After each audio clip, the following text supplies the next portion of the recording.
നമ്മുടെ കല്യാണം കഴിഞ്ഞിട്ട് ഇപ്പം ഈ മാസം 8-ാം തീയതി ആകുമ്പം 2 മാസം. പക്ഷെ നമ്മുടെ ഇടയ്ക്ക് അങ്ങനെ അധികം വഴക്കോ കാര്യങ്ങളോ ഒന്നും നടന്നിട്ടില്ല. അതിന്റെ കാരണം ഈ കോളൊന്നും എടുക്കില്ല. ഹരിശങ്കർ വിളിക്കും. വേണ്ട, അത് ഹരിശങ്കർ കഴിഞ്ഞിട്ട് വിളിക്കും. മതി.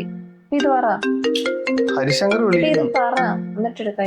ഇത് സംസാരിച്ചിട്ട് വേണ്ട, ബാക്കി എടുക്കാം. വേണ്ട, ഇത് അല്ല, അതൊന്ന് എടുത്താ എന്തെങ്കിലും അർജന്റ് ആണെങ്കിലും വേണ്ടില്ലേ.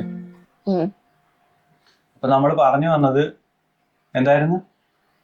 നമ്മുടെ ഇടയ്ക്ക് വഴക്കൊന്നും ഉണ്ടായിട്ടില്ല. മനസ്സിലായി കാണുമല്ലോ. എന്ത് മനസ്സിലായി കാണും? അല്ല, നമ്മുടെ വഴക്കൊന്നും ഉണ്ടായിട്ട് നമ്മള് പരസ്പരം മനസ്സിലാക്കിയാന്ന് തോന്നുന്നു. എപ്പോഴും ഞാൻ പറയുന്നതിനപ്പുറം നിൽക്കാറില്ല. അതാണ് അതിന്റെ ഒരു ഗുഡൻസ്. നിങ്ങളും അങ്ങനെ ആയിരിക്കണം. ഭാര്യ പറയുന്നത് കേൾക്കണം. അല്ല, ഞാൻ പറയുന്നതാണ് കേൾക്കാറ്.